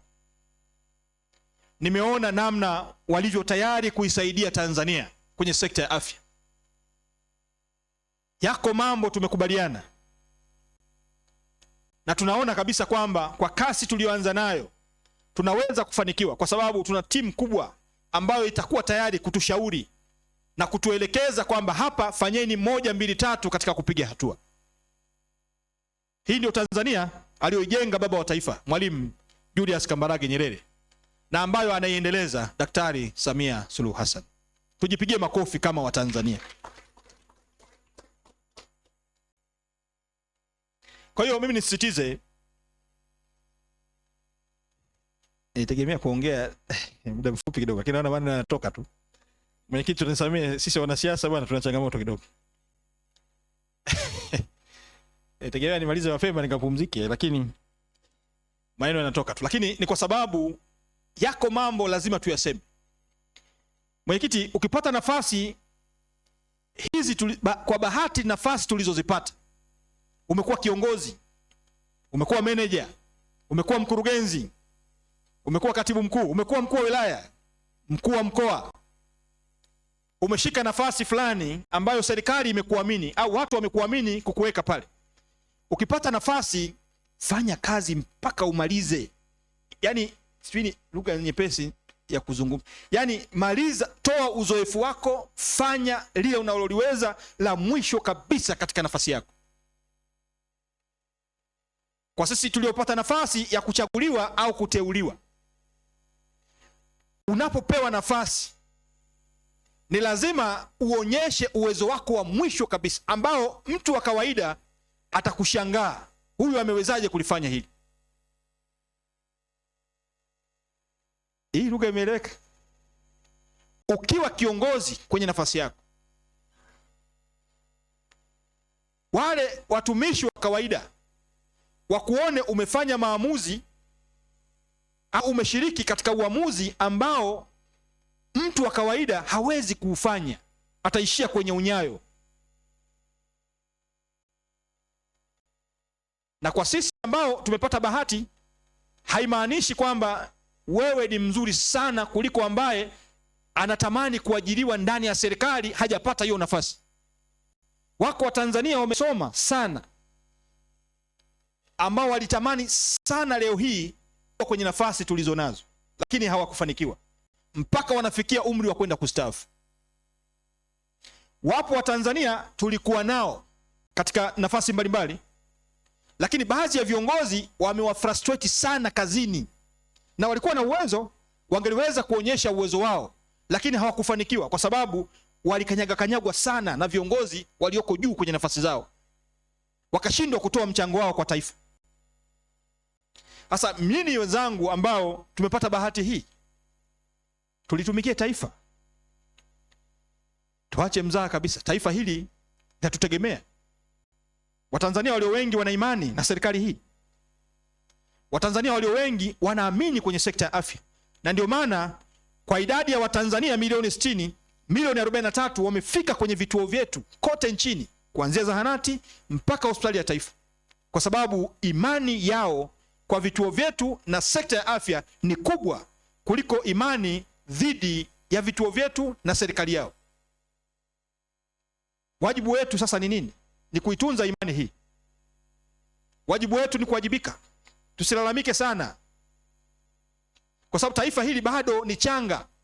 Tusilalamike sana, tuwasaidie Watanzania, tuwasaidie wanyonge ambao wanatamani kwenda kwenye vituo vyetu lakini hawana fedha za kwenda kuhudumia hospitali, wanalazimika kwenda kutumia mitishamba, pamoja na kwamba na yenyewe tunaitambua kwamba ni tiba. Tusilalamike sana, kwa sababu wapo Watanzania miongoni mwetu wameuza kuku kuja mbele yetu tuwape huduma na tujenge matumaini kwenye mioyo yao. Tusilalamike sana, kwa sababu wapo waliouza mbuzi, waliouza kondoo, wapo waliouza ng'ombe ili kusudi waje mbele yetu wapate huduma za upasuaji. Wapo waliouza nyumba, nimekwisha sema hapa. Michango ya familia imekwisha, marafiki wameshindwa kuendelea kuchanga kwenye huduma za figo. Mtu anauza nyumba, analazimika kurudi kwa baba yake na mama yake. Mtu ana miaka 40. Sasa hawa wanaokuja mbele yetu ni lazima tuweke utu mbele, tuwahudumie kwa heshima. Wanapokuja mbele yetu wanakuwa na msongo wa mawazo. Wengine wamepoteza matumaini kwamba nitapona au sitapona. Akija mbele yetu tukajenge matumaini, tuyarejeshe matumaini. Asije mbele yetu tena tukamwongezea msongo wa mawazo kwa kumcheleweshea huduma au kwa kutumia lugha ambayo isiyofaa. Bodi mtusaidie, bodi mtusaidie, ili kusudi kila mmoja wetu aweze kuimarika, kwamba nchi hii inawahitaji wazalendo zaidi katika kuwatumikia Watanzania walio wengi. Na kila mmoja akiwa na uzalendo, kila atakayekuja tutamuona kama ndugu yetu. Akija mtu kutoka Ngorongoro kule, akija kumuona daktari hapa, na yeye atamhudumia mtu yule kama anavyohudumia familia yake, kwa heshima, kwa utu, na kurejesha matumaini yaliyopotea ya mgonjwa huyo. Kwa hiyo mwenyekiti, niwasisitizie tu, nendeni mkaache alama ya kudumu. Lakini pia msiongoze kwa mamlaka pekee, nendeni mkaongoze kwa maono. Kwa niaba ya serikali ya Jamhuri ya Muungano wa Tanzania na Wizara ya Afya, ninawatakia mafanikio makubwa katika utekelezaji wa majukumu yenu. Nina imani kwa chini ya uongozi wako mwenyekiti, ninakufahamu uwezo wako. Wewe ni mtu makini, wewe ni mzalendo sana, nakufahamu. Nenda ukaongoze na ukaongeze ujuzi, wewe na timu yako ya wajumbe wa bodi. Ninatamani kuwaona wahudumu kwenye sekta hii kila ninapopita wakiwa na tabasamu, wakiwa na furaha. Bodi, nendeni mkawafanye watumishi hawa wawe na furaha wakati wote. Tusiwatie msongo wa mawazo. Nendeni mkapandishe hadhi ya hospitali hii. Sasa ni hospitali ya rufaa, lakini mmesikia hapa wanatamani iwe ni hospitali ya kanda, na kanda hii hatuna hospitali ya kanda, si ndio? Sasa kuipata hiyo kuna vigezo. Mwenyekiti, nendeni mkapambane vigezo hivi vitimie, ili tutakapomshauri Mheshimiwa Rais aone umuhimu wa kuipandisha hadhi hospitali hii kuwa ni hospitali ya kanda hapo baadaye. Lakini mkaifanya hospitali hii ya mkoa ya rufaa ikawe ni mfano wa ubora, ikawe ni mfano wa ubunifu, uwajibikaji na mageuzi ya afya inayotarajiwa katika Tanzania Health Transformation Agenda 2030. Kwa heshima kubwa, ndugu mwenyekiti, Sasa natangaza rasmi bodi ya ushauri ya hospitali ya rufaa ya mkoa wa Mount Meru imezinduliwa rasmi leo. Mungu ibariki hospitali ya Mount Meru, Mungu ibariki Afrika, Tanzania, Mungu ibariki Arusha. Asanteni kwa kunisikiliza. Asante sana Mheshimiwa Waziri, tunaomba tumuongezee makofi mengi zaidi kwa kazi kubwa ambayo ameifanya. Hotuba yake imesheheni mambo mengi, lakini kimsingi tunaweza tukakaa. Mambo makubwa matatu. Ameanza kwa kupongeza sekta nzima, wafanyakazi, madaktari, lakini pia ametoa nasaha, ametoa maelekezo.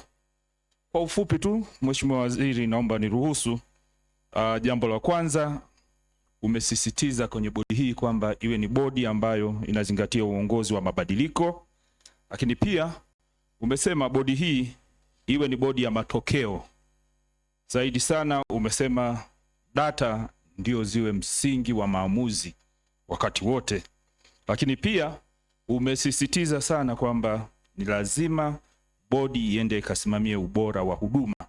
Na hapa sasa umetumia jukwaa hili kuelekeza waganga wafawidhi pamoja na DMO nchi nzima kwamba eneo la huduma liakisi utu.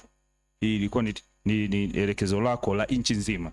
Lakini pia Mheshimiwa Waziri, umesisitiza matumizi ya teknolojia kwamba ulimwengu wa sasa ni wa teknolojia, lakini umesema ni vivema bodi hii iwe yenye maono ikisisitiza ushirikiano, lakini kwa namna ya pekee umeridhika sana na utendaji wa hospitali ya Mount Meru chini ya MOI. Lakini pia Mheshimiwa Waziri, umetoa elekezo kuwa ni lazima sasa hospitali yetu itoe huduma zote za kibingwa. Lakini umeeleza pia kwamba madaktari, viongozi wazungumze na watumishi wao kwa sababu wawe wanatoa furaha. Namna nyingine pia umekuja kutupa filosofi ya vita ya 4 kwamba ni vema sasa tukajiandaa kutengeneza ajira. Na pia umesema umetoa maelekezo kwa wakurugenzi kwa maana ya wizara kwamba kila mwisho wa mwaka ni lazima kuwe na mkutano wa kufanya tathmini ili kuweza kutoa pongezi kwa wale watu ambao wanafanya vizuri. Lakini mwisho kabisa umesisitiza kwamba nafasi hizi ambazo tunapewa sio kwamba watu wengine wanashindwa kufanya hizo nafasi, lakini ni nafasi ambazo pengine kwa namna moja au nyingine imekuwa ni bahati tu umeweza kupata. Kwa hiyo ni vema kuzitumia hizi nafasi kuonyesha uwezo wetu wa mwisho kabisa. Mheshimiwa Waziri, tunavyofikia mwisho wa tukio letu, niombe kwa ridhaa yako tupate picha chache ya tukio hili. Kabla ya kufika huko, wakati tunafunga, tumkaribishe mwenyekiti aweze kutoa neno la shukrani kwa hotuba yako nzito, ambapo baadaye sasa tumalizie na picha chache kwa kuhitimisha tukio hili. Mwenyekiti, tafadhali karibu.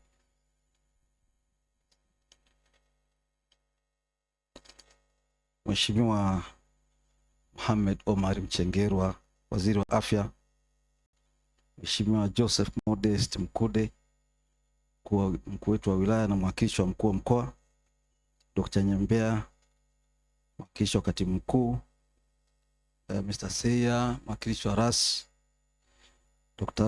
Alex Ernest, mganga mfawidhi, Dr. Charles, mganga mkuu wa mkoa. Mheshimiwa Waziri, mimi kwa niaba ya wenzangu wajumbe wa bodi tunazo shukurani kubwa sana kwako binafsi, ingawa tumeziweka katika sehemu 4. Sehemu ya kwanza, tunamshukuru Mungu kwa uhai, uzima na afya. Sehemu ya pili, tunamshukuru sana Mheshimiwa Rais Samia Suluhu Hassan Dr. Kwanza kwa uteuzi wa viongozi wetu. Wewe mwenyewe Mheshimiwa Waziri, katibu mkuu, naibu katibu mkuu na viongozi wengine aliwateua kwenye sekta ya afya. Kaipanga vizuri sana wizara hii ya afya. Tunaomba tupekee shukrani zetu kwa hilo. Kwanza wewe mwenyewe umetuletea uzoefu mkubwa sana kwenye sekta ya afya. Umefanya kazi katika mihimili yote mitatu ya nchi. Umefanya kazi katika mhimili ya mahakama na ulifikia ngazi ya juu kabisa kuwa msaidizi wa jaji mkuu. Lakini ukafanya kazi katika mhimili wa bunge kama mwenyekiti wa kamati ya sheria na katiba. Na mimi nikwambie tu, mwaka 2016 ulipokuwa unaenda kutoa hotuba yako ya kwanza, nilikuwa kwenye kantini na kunywa chai. Lakini nikamwambia jamaa zangu, jamani, hili jembe twende tukalisikilize. Tukaja ndani ya bunge kuja kusikiliza wakati mimi sijateuliwa. Kwa hiyo nimekufuatilia muda mrefu. Na tangu hotuba yako ya kwanza niliwaambia wenzangu kwamba hapa nchi imepata mtu. Kwa hiyo kaipanga sana hiyo wizara. Lakini baada hapo ukaja kufanya kazi serikalini kama waziri, na kote ulikoenda umeacha alama kubwa. Na ninaamini katika sekta ya afya utaacha alama kubwa zaidi. Hongera sana. Viongozi wengine ambao wameteuliwa na Mheshimiwa Rais kwenye wizara hii, katibu mkuu anao uzoefu mkubwa sana kwenye sekta ya afya. Lakini kuna naibu katibu mkuu ana uzoefu mkubwa sana kwenye Ismail, ana uzoefu mkubwa sana kwenye serikali. Lakini naibu katibu mkuu huyu ambaye ameteuliwa juzi ana uzoefu mkubwa sana kwenye sekta ya madawa. Kwa hiyo ni watu ambao wana uzoefu mkubwa sana. Kwa kweli hii wizara kaipanga sana. Tupekee shukrani sana kwa Mheshimiwa Rais. Shukrani ya pili kwa Mheshimiwa Rais ni uwezeshaji wa kifedha. Tangu alipoanza kushika hatamu za uongozi wa nchi hii, mabadiliko kwenye sekta ya afya na sekta zingine, lakini hasa sekta ya afya ambayo tunaiongelea leo, yamekuwa makubwa sana. Na wananchi wanaona mabadiliko hayo. Katika jiji la Arusha wameona hiyo transformation ambayo imefanyika ndani ya muda mfupi, miaka 4-5 tangu Rais Dr. Samia Suluhu Hassan anaingia madarakani. Wameiona kwa macho na wanaithibitisha kwa kauli na matendo. Tupelekee shukrani za dhati kwa Mheshimiwa Rais, katuletea bilioni 5, lakini hela nyingine nyingi ambazo zimekuja zimefanya maboresho makubwa sana ya huduma za hospitali yetu, na imani ya wananchi wa Arusha imeongezeka sana. Nikupe tu taarifa kwamba mimi uliponiteua nimekuwa na mawasiliano ya karibu sana na marafiki zangu wa Arusha. Akina Kishumbua, wako wengi sana. Wale tuliokuwa nao kwenye CCM. Wengi wananipa taarifa kwamba Mount Meru sasa inaenda kuongezeka kasi yake, lakini wanaridhika na maendeleo yaliyopatikana katika siku za hivi karibuni. Tunaomba utupekee shukrani za dhati kabisa. Lakini kwenye mkoa napo Mheshimiwa Rais amekuwa anapangalia sana. Ni mkoa miongoni mwa mikoa ambao wamepata wakuu wa mikoa wengi kwa muda mfupi, lakini kila uteuzi umekuwa na sababu maalum kwa ajili ya lengo maalum la Mheshimiwa Rais, na mambo yanakwenda vizuri sana. Mkuu wa mkoa Amos Makala mimi nimemfahamu tangu mwaka 98 akiwa kijana mdogo, lakini mpaka sasa hivi anazeeka, yuko katika majukumu makubwa. Na mimi huwa namlaumu kwa sababu yeye, nilipokuwa mkurugenzi wa program pale Wizara ya Maji, yeye ndo aliniingiza kwenye siasa. Akaniambia usipoenda mwaka huu tunakufuta kwenye daftari letu. Ikabidi niende. Kwa hiyo nimefanya kazi naye kwa muda mrefu sana Mheshimiwa mkuu wa mkoa Amos Makala. Mheshimiwa DC, naomba upeleke salamu zetu za shukrani. Lakini Ras nilimkuta Longido akiwa DAS miaka 2017. Leo ameletwa hapa kuwa Ras. Naelezea tu uongozi wa watu ambao wanaongoza mkoa wa Arusha. Lakini jina la Joseph Mkude lipo kwenye makaratasi ya uteuzi muda mrefu, wala sio wajuzi. Kwa hiyo Mheshimiwa Waziri, tunamshukuru sana Rais kwa kuipanga nchi vizuri na kupanga wasimamizi wa kazi zetu vizuri. Mheshimiwa Waziri, ni kushukuru sana zaidi wewe kwa kutoteua kwa niaba ya wenzangu. Mimi kwa kweli nilikuwa Sikonge kipindi hicho napata habari za uteuzi. Nikasogea Dodoma nikapata barua. Kwa kweli na wenzangu wapata barua, tunashukuru sana kwa kututeua sana. Tuko tayari kutekeleza majukumu ya bodi yaliyoainishwa, na tuko tayari kutekeleza maelekezo uliotupatia hapa leo. Tangu nifike Arusha tumekutana na wenzangu tangu jana. Nimepima, nimefanya tathmini ya utayari wao. Nimeridhika kwamba wako tayari kutekeleza majukumu yao. Nachoomba hotuba yako hii ni nyenzo ya sisi kufanya kazi. Tunaichukua yote hotuba yako, ile ambayo kwenye maandishi na ile ambayo umeisema bila maandishi hapa, kwa sababu nilikuwa nakuangalia sana. Wakati fulani unaacha hotuba unazungumza, alafu unarudi tena hotuba unazungumza. Sasa niombe wale rekodi hotuba yote ya Mheshimiwa Waziri kuanzia alipoanza kuzungumza mpaka alipomaliza, yote mkaweka kwenye print media ili sisi wajumbe wa board tuipate yote kabisa. Kwa maana sio tu hotuba ile aliyokuwa ameiandaa, ni pamoja na yale maneno yote ambayo ameyasoma ambayo hayakuwa kwenye ile hotuba ya maandishi. Tunaomba sisi yote iliyokamilika ili tuifanyie kazi. Mheshimiwa Waziri, tunakushukuru sana. Huu ni mwongozo wetu sisi wa kufanyia kazi kuanzia leo hadi tutakapomaliza muhula wetu, na utekelezaji wetu utauona kupitia taarifa zetu mbalimbali ambazo tutakuwa tunakuletea. Kwenye shukrani Mheshimiwa Waziri, watukosi maombi, kwa sababu kwenye shukrani na asante ndani yake huko na maombi. Mheshimiwa Waziri, katika mazungumzo yako hapa, maelekezo yako, umekubali kwamba jiji la Arusha lina utofauti wa kipekee kulinganisha na majiji mengine na miji mingine nchini. Ongezeko la watu kubwa, watu wanaoingia na kutoka Arusha idadi yao ni kubwa. Kuna mikutano ya kitaifa na kimataifa, na mmoja leo umefungua wewe mwenyewe kwa niaba ya Rais. Hapa Arusha kuna mikutano mingi. Leo tu nimehesabu mikutano ya leo hapa Arusha iko zaidi ya 10 hapa Arusha. Kuna utalii. Arusha inashindana na Zanzibar tu katika nchi hii. Kwa hiyo ina upekee wa kutosha.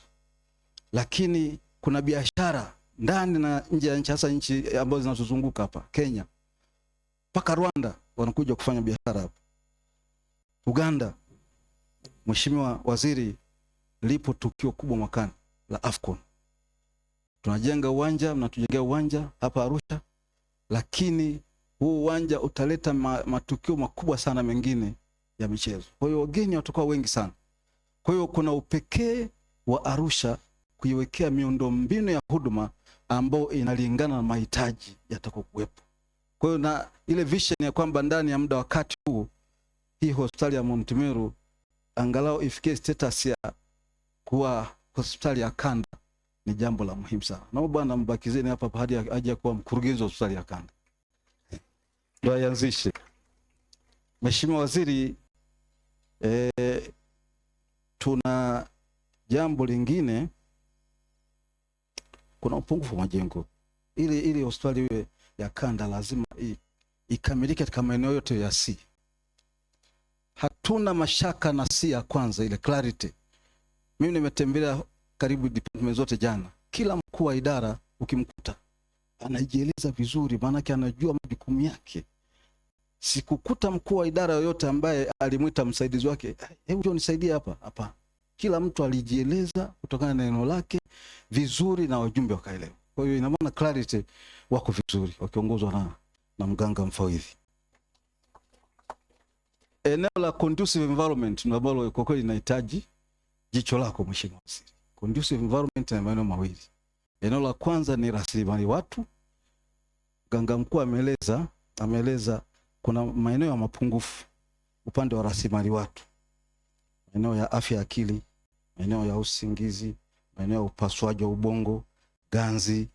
Kwa hiyo hayo ni maeneo ambayo kwa kweli tunahitaji msaada, jicho lako kubwa. Lakini kuna eneo lingine ambalo huwa halisemwi, linasahaulika. Jana nimekwenda kwenye eneo la wale wataalamu wale wanaotengeneza vifaa vya hospitali. Wataalamu wa matengenezo ya vifaa vya hospitali wako pale, lakini teknolojia inabadilika kila siku. kuna wakati hospitali itajikuta ina vifaa ambavyo vinahitaji matengenezo ambayo tunahitaji kuwaileta watu kutoka kwenye viwanda vya kutengeneza. Kwa hiyo hawa wataalamu wa eneo hilo nao tunahitaji capacity building kubwa sana, sio kwa hospitali yetu ya Mount Meru, hii ni la nchi nzima. Wapo wataalamu wetu wamefundishwa Arusha Technical Tech, Mbeya Tech wapo, lakini wanahitaji training za mara kwa mara hao kuendana na teknolojia. Wewe mwenyewe umezungumza kuhusu teknolojia, ili vifaa vyetu vinavyoharibika vipate matengenezo in real time, ili kusiwe na backup ya matengenezo ambayo yanaweza kaathiri huduma baadaye. Hiyo ni eneo ambalo kwa kweli tunahitaji sana jicho lako. Alafu kuna maeneo la mwisho ni vifaa ambavyo tuna upungufu navyo. Mimi nimepata taarifa kutoka kwa mganga mfawidhi hapa, hajaisema kwamba kuna mpango wa kupata kipimo kinaitwa MRI, na tayari walikuwa wanajipanga kutumia fedha za ndani. Sasa kama fedha za ndani zitachelewa kupatikana, tunaomba jicho lako kwenye eneo hilo pia, Mheshimiwa Waziri. MRI ni kipimo muhimu sana, kwa kuzingatia ule muhimu wa Arusha, ni kipimo muhimu sana. Kwa hiyo kama kuna sehemu itapatikana huko, Mheshimiwa Rais kama atapata fedha zile ambazo huwa tunazipata nje ya budget, basi tutafurahi sana kupata kipimo hicho mapema iwezekanavyo. Baada ya kusema hayo, Mheshimiwa Waziri, tunakushukuru sana.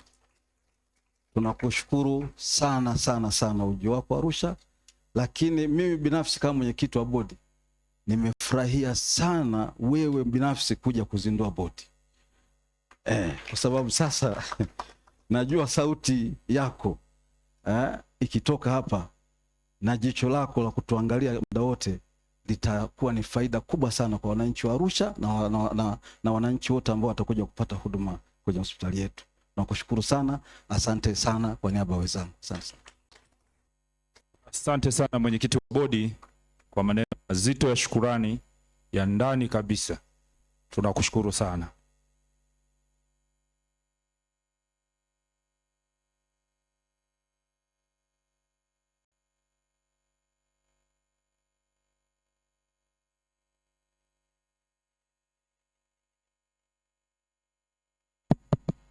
Sasa Mheshimiwa Waziri, naomba kwa ridhaa yako tupate picha chache, picha 4 tu ambazo zitasindikiza tukio letu hili la kihistoria.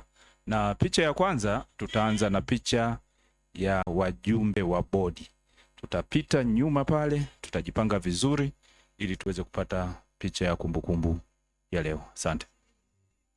Viongozi na wafanya kazi lazima wote tuwe nani. Migogoro na migongano ya kazini ni ukosefu wa nidhamu. Migogoro, tujipange vizuri, tusogee kidogo pande huu wa kushoto. ya kazini ni ukosefu wa nidhamu. Wakati huo huo naomba kubwa ni kulinda heshima. asante.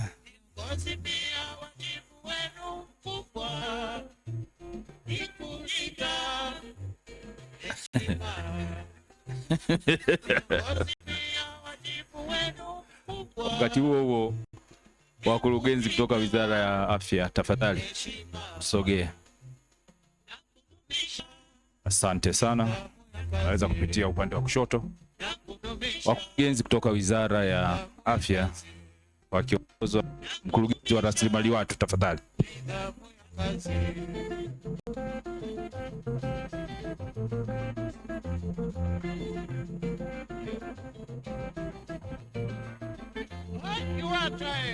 Asante.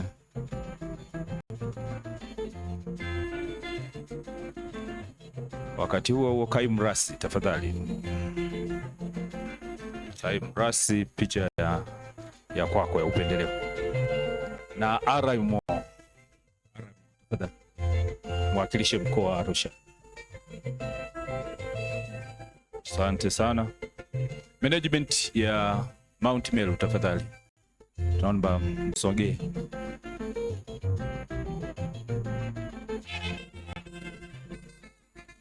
Management tusogee, tukiwa wengi tunaweza tukapata picha ya magrupu mawili tafadhali.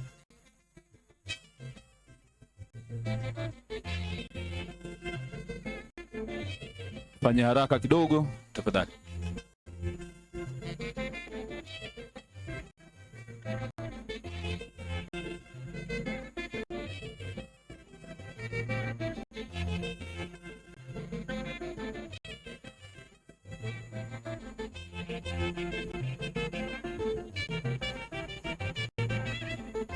Picha yetu ya mwisho kwa leo itakuwa ni wadau.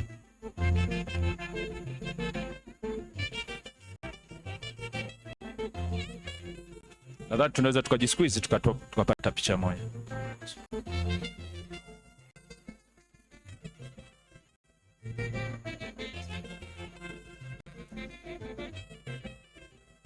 Nimeambiwa viongozi wa serikali msimame, tusogee, tuanze kusogea.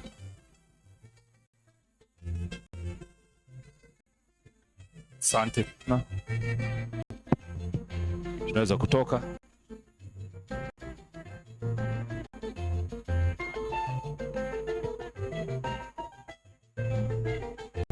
Hii ni viongozi wa hospitali ya Mount Meru.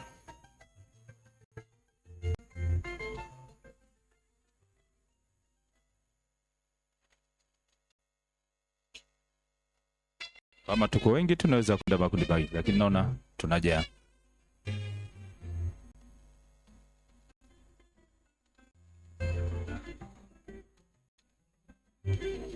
Njoo tu huku. Sabi Seiko. Baada ya picha hiyo, picha ya mwisho ni washirika, wadau mbalimbali wa hospitali ya Mount Meru, wenzetu taasisi za serikali ambazo tumeshiriki pamoja. Tafadhali tukaribia. Natambua kuna TANESCO, kuna nani wako hapa. Mafanikio mema kazini, viongozi na wafanya kazi, lazima wote tuwe na nidhamu. Migogoro na migongano ya kazini ni ukosefu wa nidhamu. Asante Mheshimiwa Waziri, kufikia hapa tumefikia mwisho. Tunaweza kukuruhusu sasa uendelee na majukumu mengine ya taifa. Asante sana.